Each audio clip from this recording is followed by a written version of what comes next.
Lorsqu'une charge traverse une différence de potentiel, elle acquiert une énergie électrique. Cette énergie électrique est égale à la charge multipliée par la différence de potentiel. Cette formule provient de la définition du potentiel, déjà vue précédemment. Le taux d'énergie, c'est-à-dire l'énergie par unité de temps, qui est cédée par le champ électrique à la charge, s'appelle la puissance électrique. En effet, la puissance électrique, c'est une variation d'énergie divisée par le temps. La puissance se calcule comme étant égale à la variation d'énergie divisée par la variation de temps, c'est-à-dire ici la charge multipliée par la différence de potentiel divisée par le temps.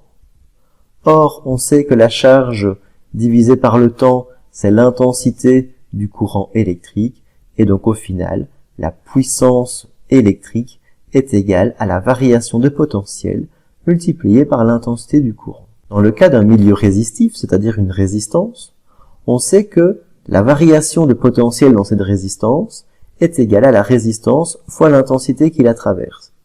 Ce que nous avions vu sous le nom de loi d'Ohm. Comme on sait que la puissance, c'est la variation de potentiel fois l'intensité du courant électrique, eh bien, on peut dire que la puissance est égale à delta V fois I, qui est encore égal, si on remplace I par delta V sur R, ce sera égal la puissance à delta V carré sur R, ou encore, si dans la formule delta V fois I, on remplace delta V par R fois I, on peut exprimer la puissance comme égale à la résistance fois l'intensité du courant au carré.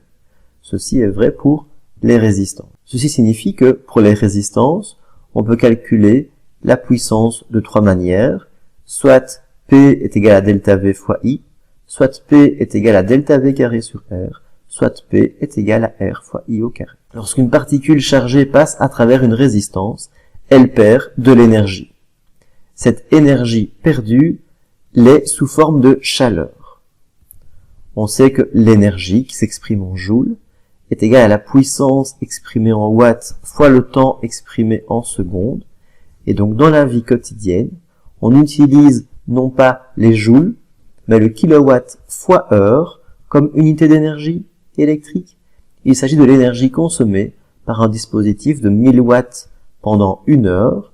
Cela signifie que 1 kilowatt heure, c'est égal à 1000 watts fois 3600 secondes, soit 3 600 000 joules.